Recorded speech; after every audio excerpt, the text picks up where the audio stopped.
This is 5 on your side at 5. Focused on you.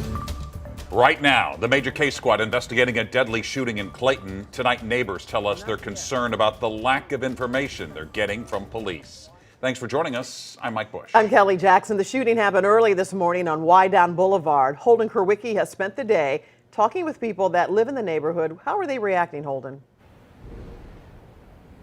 Well, Kelly, this is actually the first murder in Clayton since 2006. So while many of the people I spoke with told me they still feel safe in their community, it's understandable that they're a bit on edge as they try and piece together what happened here in the early morning hours. Now, according to Clayton police, they were dispatched to the 7500 block of Wydown around 5:25 this morning after gunshots were reported in the area, and then they found a man suffering from a gunshot wound. At this time, the Major Case Squad is investigating the incident as a homicide, but they aren't releasing any information about the victim or a possible suspect in this case. Multiple people who live in the area told me it's troubling that violence, and it's a reminder that violence can really happen anywhere at any time. Just to hear that maybe the person hasn't been caught yet, or they don't really know the motives behind what happened, so that's a little concerning. Well, it all depends on what it was about, whether it was domestic or a robbery. So I'm a little more concerned with a carjacking or robbery. You think of somebody going to work at 5 a.m. and so that's what concerns me. Now, if you were in the area of Wydown Boulevard early this morning and saw anything out of the ordinary, you are being asked to call the Major Case Squad. For more information on how you can contact them, just go to KSDK.com and look for this story under the As Seen on TV tab. Reporting live in Clayton, Holden Kerwicki, 5 on your side. Tonight, Maryland Heights police are investigating after human remains were found at Creve Coeur Lake Memorial Park. The remains were found in the boathouse area of the park on Sunday. In July, a man was reported missing and his car was found at the park. Police have not said if there's a connection between the two cases. Police are still trying to identify the remains. Tonight, a St. Louis man has been charged with multiple misdemeanors after police say he was driving around the Metro East in fake cop cars. 5 on your side's Mercedes McKay has new information on this ongoing investigation out of Millstadt.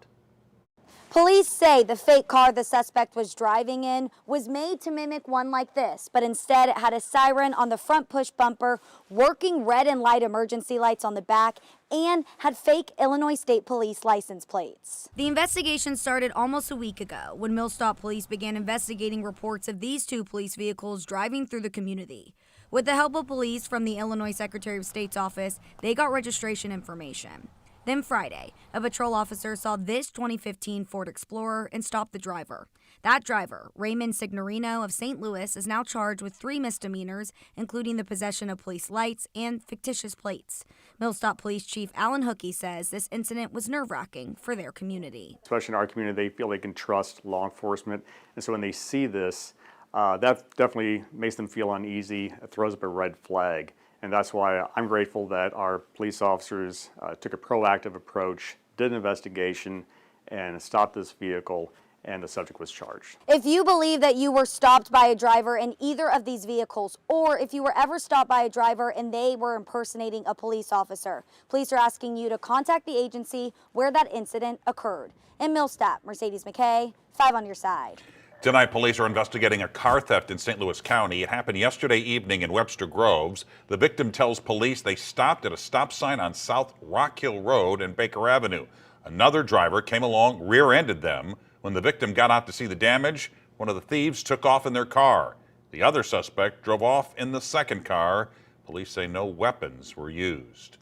There have also been several attempted carjackings in the county recently. 2 teens were arrested earlier this month for trying to steal a car in Ladue. They had fired a shot into the victim's car. And then last week, 2 men tried to carjack a rideshare driver in Kirkwood. Police still searching for the suspects. Today, St. Louis County gave us updated numbers on carjackings in the county. Between January and October, there were 40. Last year, that number was 42 within the same time frame. These numbers do not include carjackings that other police departments within the county took the lead on. Today, some people living in Richmond Heights were evacuated because of a gas leak. This was along Arthur Avenue near Interstate 64 in Big Bend. We're told crews with a subcontractor hit a natural gas line. Some residents say they didn't realize it was happening until they got a knock on their door. I was out of town last night and was just doing a little bit of unpacking before I got my workday started, and then I heard a knock on the door and was informed I needed to evacuate and that there was a gas leak. Once I, walked out and came down the way, that's when I could smell the gas. Gas levels are back to normal and people are back in their homes. In just a few hours, the St. Charles County Council will vote on a resolution that's against bringing in Latino immigrants to the area. 4 county council members are presenting this resolution, calling out the International Institute of St. Louis for its latest program. Justina Coronel has more on the resolution. She is in studio with the latest on this. Yeah, Mike and Kelly. So Resolution 2308 is on the agenda tonight at the St. Charles County Council meeting. Now, this resolution is non-binding and more of a statement saying how the council feels.